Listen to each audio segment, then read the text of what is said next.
What's up, world? This is your guide to an introduction to the biggest topics in gaming from your friendly experts. Today, we sit down with one of the originators of YouTube game reviews, a man who has influenced the very fabric of the gaming space for years, James Rolfe, also known as his alter ego, the Angry Video Game I thought you were going to say one of the inventors of YouTube. So AVGN, or the Angry Video Game Nerd, began as a character that James Rolfe did to sort of comically review bad retro games. And he started releasing videos on YouTube all the way back in 2006, so a real OG. And as that platform exploded in popularity, he did as well. So please give a warm welcome to James on the show. Hello. Thank you. Great to have you here, James. It's so good to have you, man. In true fashion, with all of your fine retro collection of media sitting on the wall there behind you. Really okay, so we're going to take it way back to the very beginning. What is your history as a gamer growing up? Like, what's the first video game you can remember playing? It's either the Odyssey 2 or which it really dates me, but Atari 2600. I played a lot of the ports like Pac-Man and Donkey Kong. And then there you go, my 8th birthday. Amazing. I got the regular NES. Oh. And I played, yep, there you go. And I was Great. terrible at it. It was the first time you got angry, right? Yeah, that was it. I think I associate my first memories with side scrollers as just being frustrated. I mean, there I am just flipping out. Gamer rage from age 8. Walk us through how you sort of came up with the character as well as how you got into the tech side of all of it. Because I don't think people realize just how hard it was to edit a video back then. Yeah, especially before digital editing, before nonlinear computers, because I would edit on 2 VCRs, and that was crazy. But that was before I was doing like game reviews. They were movies. So I would make movies in my backyard with my friends. You'd have to put your raw tape in the first VCR and then hit record on the second one. You have to time it all out. Everything had to be edited in order. You make a mistake, you got to go back, redo it. You know, when I did the nerd, it was just one other thing, which I just intended as a joke for my friends who might remember those same games, because I didn't think anyone would remember them as much. But it definitely, hit a spot that I didn't really know. I underestimated what a big, like a niche that it would be. I mean, you were honestly there at basically the birth of YouTube before the term content creator was part of the zeitgeist. So let's talk about how the platform and your channel grew from individuals just making home videos to the massive industry that it is today. Yeah, I mean, I can think back to, I used to make training videos, and in those I would also narrate them too. Yeah.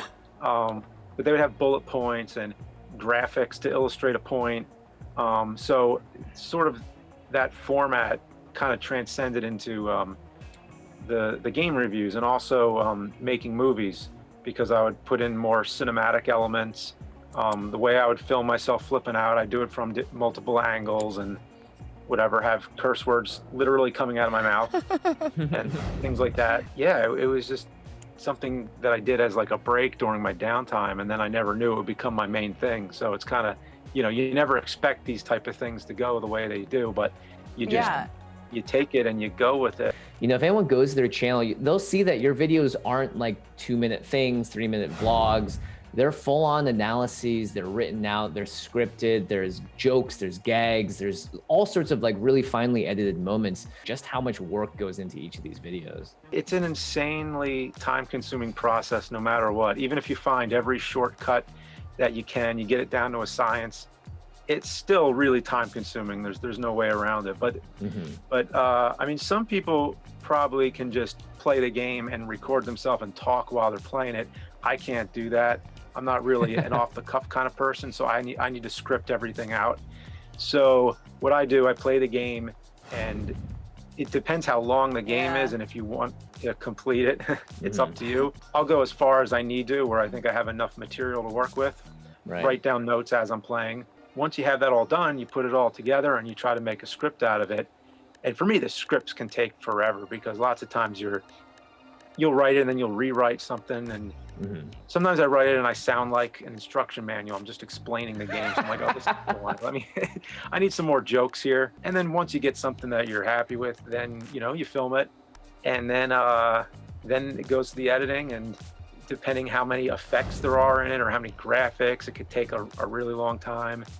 So, Yeah. I mean, it depends on the episode. The simplest ones could be like 20 to 30 hours, but then there's some episodes that have taken me over 100 hours because they require a whole bunch of different, you know, cinematics and things. And I think the ones I put the more time into tend to be the better episodes, but YouTube, it's not that easy because you need to have content coming on a regular basis. So it's hard to, you know, to just take a month off and work on some epic video. Now, with just more and more people really embracing these digital platforms, what do you think is kind of the future of YouTube content creation? Because I feel like with Angry Video Game Nerd, you locked into what that format was going to be pretty early on, and you've just spent a bunch of time perfecting it. Do you see like YouTube content evolving away from things like that, or, you know, just continuing to kind of go down that lane, if you will? I have no idea, to be honest. It's really Me neither. It's everything it's these interesting. days. You know, everybody has their own styles. Everybody's doing their own type of thing. So I feel like it's just gonna, you know, anybody who's trying to do this type of stuff, the best thing is to just do something different every time. Just keep trying all kinds of different things, because you know, Angry Video Game Nerd was so different than a lot of the other stuff I did. You know, I was making, like, what was I doing right before? It was a zombie horror film called The Deader the Better, and then I started doing the game review things. So, you know, before that, I would submit my films to film festivals, and usually you never get a response. And then YouTube was kind of amazing because it was just instantly, it's online and people can watch it, and they can even comment on it, which was crazy at first. That was like a very crazy idea. So I think if you keep trying things, eventually you'll be in the right place at the right time. Yeah. Thank you so much, James, for joining us today. You truly are a pioneer in this field, and, you know, we certainly probably wouldn't be here without people like yourself. So we really appreciate you taking the time to talk to us. Thank you. Appreciate it.